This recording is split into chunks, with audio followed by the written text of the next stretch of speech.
Hey everyone, and welcome back to Joey's Retro Handhelds. I'm Joey, and today we're going to be doing a full muOS setup guide thanks to their new update, Banana. It's so stupid. Why do they call it Banana? It's so stupid, but it's great. This is going to be for new users as well as existing users. We'll be copying over all of the data that you need from previous muOS installations to the new one, if you need to. muOS is currently available on the RG28XX, the RG35XX 2024, the RG35XXH, the RG35XX Plus, the RG35XX SP, the RG40XXH, and the RG40XXV.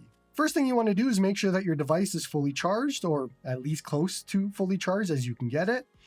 And then we're going to actually do 2 SD cards for this update. The reason being, muOS finally allows you to put all of the user data on the second SD card. And trust me when I tell you this, that for future updates, you are going to want to just keep the operating system on the one single SD card and all of your data on the second one. It'll make your life so much easier. And everybody has like a second SD card that they can use because all you need is a 32 gigabyte, really max, SD card for the operating system. And that's what I'm using. So that for the first card, and the second card, I would say a 128 or better if you want.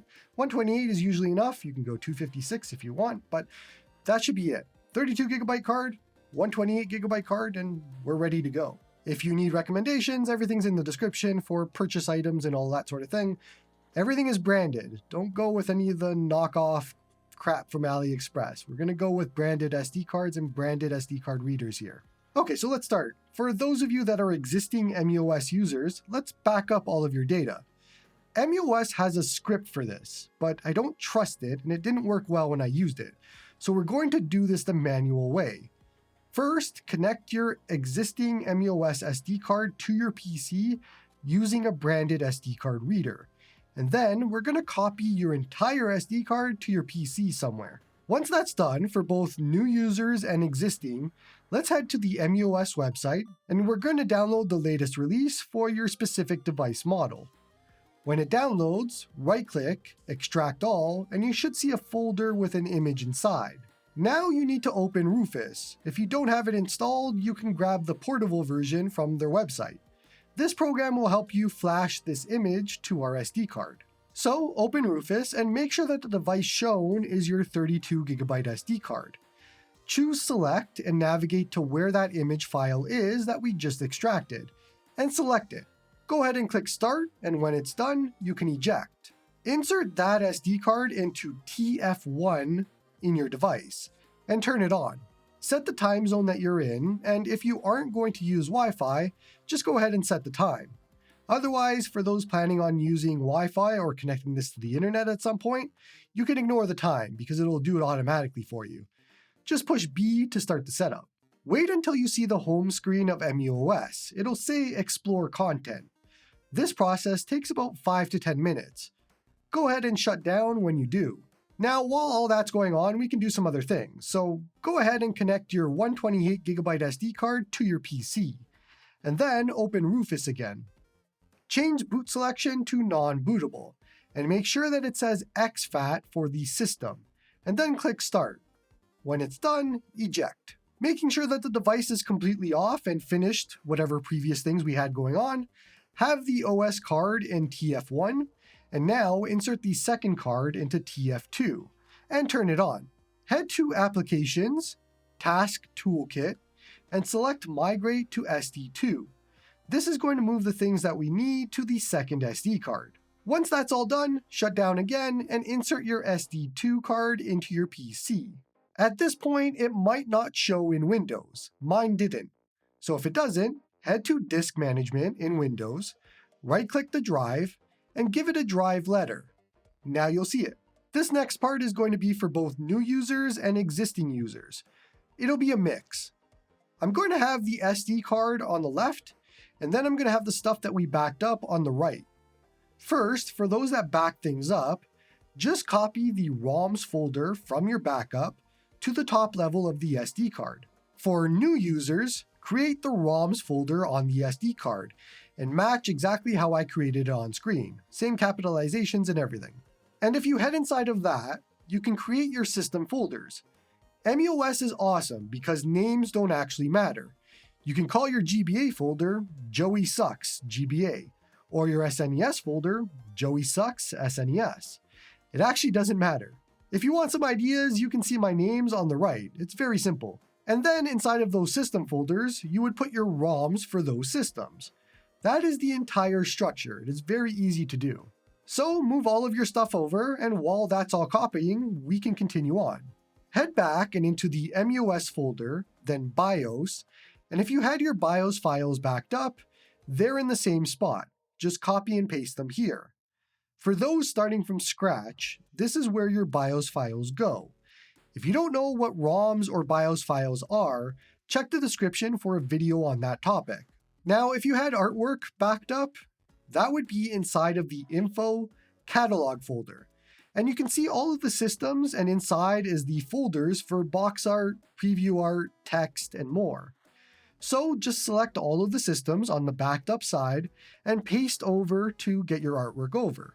For those that want to add box art from scratch, I'm going to leave that for the end of the video since we're on a bit of a roll right now and that takes forever to do. For existing users, let's head back to the muOS folder. And this time we're going to head into Save, and File is for actual saves and State is for states. This is where all of your saves and states live. So head to the same spot in your backup and you're going to see all of the core names inside of the File folder. Copy them all over and then do the same thing for the State folder. For existing and new users, last thing is moving over themes. And I would highly suggest not copying your backed up themes over and instead grabbing the new versions of them from the muOS website to make sure that they work with Banana. When you find a theme that you like, download it and just place the zip inside of the muOS theme folder. I'll show you how to activate the themes in the software later on, and you can also do this part later if you want to, but themes are awesome on muOS, so make sure you look at the themes. If your ROMs or files are still transferring at this point, wait for it all to finish, and then eject and insert both SD cards back into the device and turn it on. The very first thing that you're going to see is Explore Content, and this is where you go to launch your games from.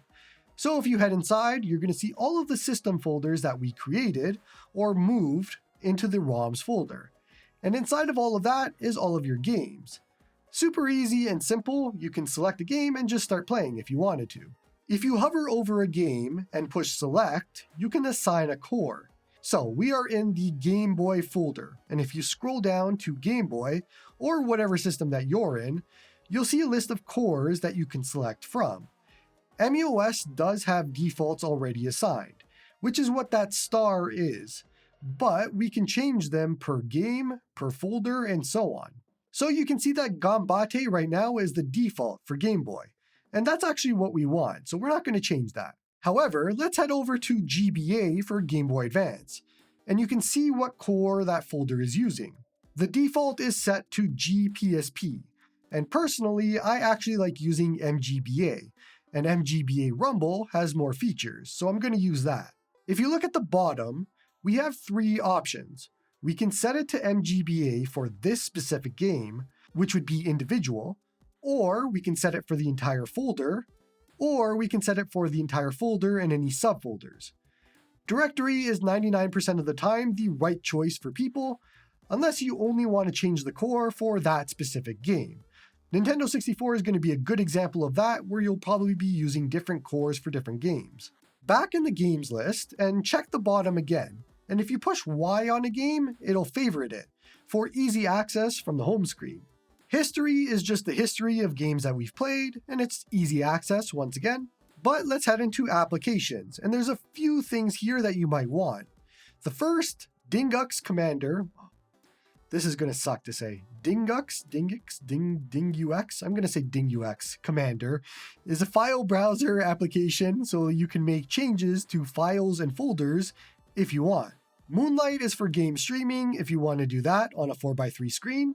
Portmaster is where you can access your PC ports if you move them over.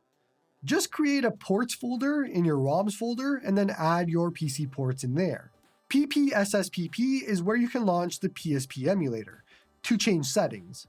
You don't launch games from here though.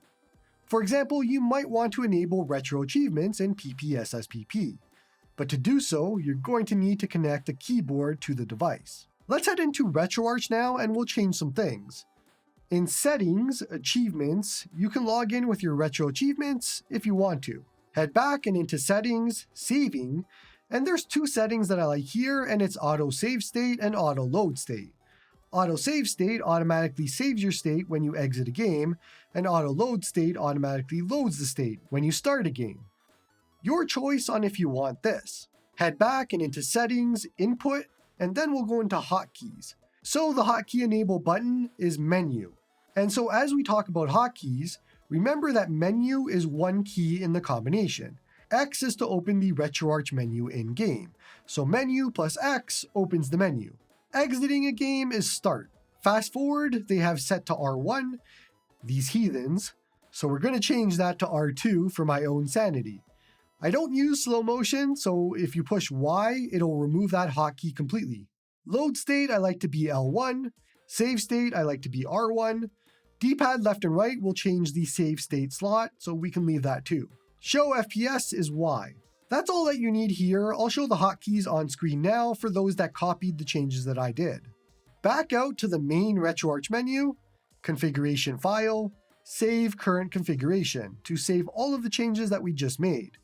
Then select Quit. Now let's go ahead and head over to Configuration and then General Settings. Show Hidden Content is good to enable if you want to see any hidden files or folders. For example, if you do M3U for disk-based systems like I do, and you want to see that hidden folder, enable this. If this all sounds alien to you, just keep it disabled. Device Startup is changing where the device starts up to. Last game and resume game are interesting. If you set it to last game, it'll always boot into the last game that you were playing. But if you set it to resume game, it'll only boot into that game if you shut down while you were playing it. Personally, I like resume game. You can enable HDMI output here, which is actually how I'm filming this video. You can change the sleep settings and more in power. Personally, these are all fine for me. The first one means that the device will sleep for 10 minutes before shutting down, and that's great. In interface options, the only thing I want to change is adding the network icon to the top bar. The rest I don't touch. In advanced settings, there's a few changes. First, I love random theme on boot, so I can have something new every time I turn on the device. Personal preference. Second is enabling RetroArch Network Wait. This makes it so the device waits for network to connect before turning on, which is awesome for retro achievement users, like myself, so it connects before booting on startup. Personal preference again. Let's head back and we'll go into Theme Picker. So remember before how we were looking at themes and I told you to put them into that theme folder? They should show up here. I only have the default themes installed right now, but any custom ones that you have should show here, and if you select them, they'll just apply. Let's head to Wi-Fi network and connect to your Wi-Fi now. Push X to scan for networks and then select yours, and then enter your password and connect. For those that have the know-how, I would highly suggest that you do static IP here, because it saves you like 30 seconds in startup time to connect to the network, especially if you enable that RetroArch wait for network setting. It is a big difference compared to the device booting in 3 seconds or 30 seconds. Head to Web Services next, and I like to have SFTP and SyncThing enabled. SyncThing is a whole other beast. I'll leave that guide in the description. But File Browser is useful because if you head to any web browser on your network, even your phone, and type in your device IP, port is 9090. You can use the username and password of muOS to access all of your files and folders on the device. You can add ROMs remotely, delete files, and everything. The SFTP port is 2020. One last tip here. If you hate overlays like I do, let me show you how to remove them, and you have to do this for each system. Open up a game in a system that has overlays, so Game Boy, and then open the RetroArch menu with Menu plus X, scroll to On-Screen Overlays, and turn it off. Go to Overrides and save Core Overrides. Now, if you boot up another game in that system, it'll be gone. Just do this for any system that has overlays that you don't want. Last on our list for today is adding box art, and if you don't want box art, this tutorial is done. Enjoy your system. Honestly, if you are considering box art at all, I would highly consider just not doing it. It is long, it is annoying, and until we get scraping on the device, I don't consider it worth doing. But if you can't be dissuaded, so we're going to have to use a program called Scraper to do the box art for us. Head to screenscraper.fr and make an account. Click Scraper at the top right, and then Download at the top.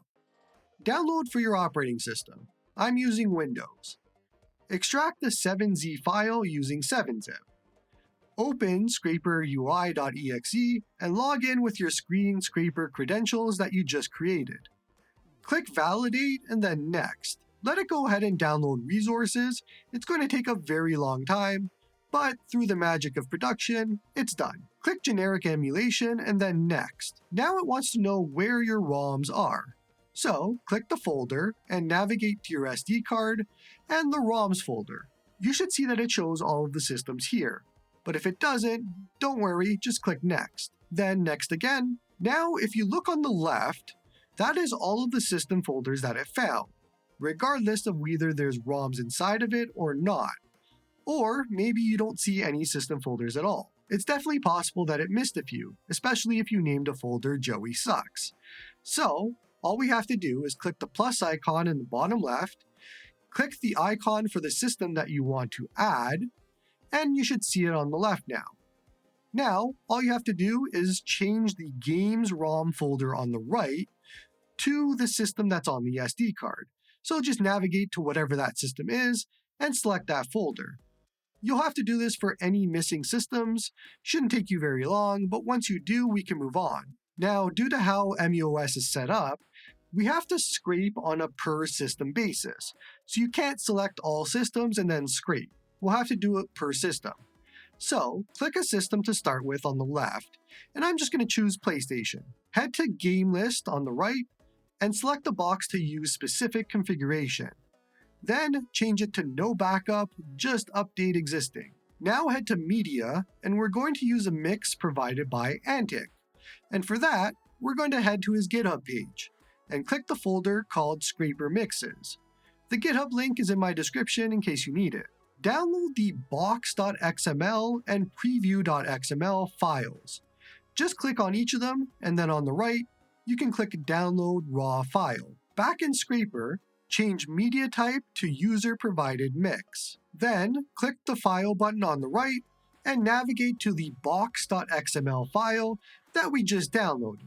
You should see the media list says muOS box art mix now. So for box art, we have to tell it where to save them. Click the folder icon on the right and navigate to the muOS drive, muOS folder, info, and catalog. And then choose whichever system that you're in. So for me, we're in the Sony PlayStation system. So I'm going to select that and then the box folder inside. Now all you have to do is click the play button on the bottom right for it to start scraping. This is going to take a very long time depending on how many ROMs you have. So just keep that in mind. You're also going to need to repeat these steps for every single system that you want images for.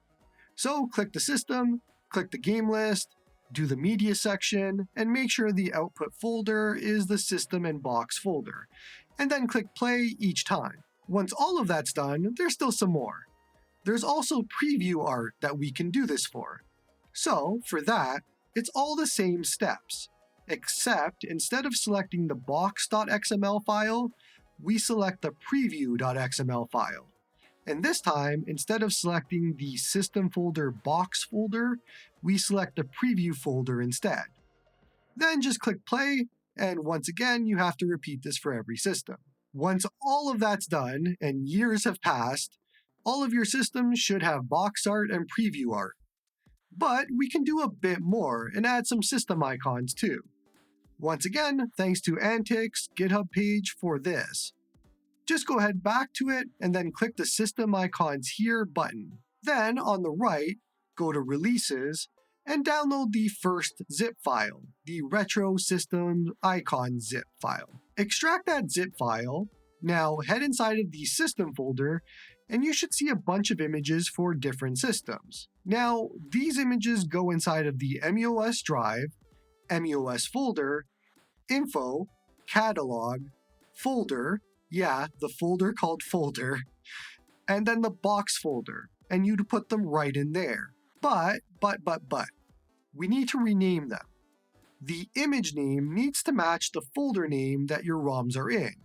So, remember when we said Game Boy games were in Joey Sucks? Well, you would have to rename gb.png, which is Game Boy, to joeysucks.png, for example. But ideally, that's not what yours is called, so you would just rename it to whatever you named your Game Boy folder. Then just do the same for any other systems that you want. I had to rename Atari and Game Gear and Genesis and so on to match my system names. So you'll probably have to do the same. Once all of that is done, we can finally eject and insert the SD card back into the device and turn it on. That's going to be it for this one. Don't forget to like and sub to help the channel grow. Come join me on the Discord if you get stuck installing muOS. Support me on Patreon if you like my stuff. And hope you all have a good one.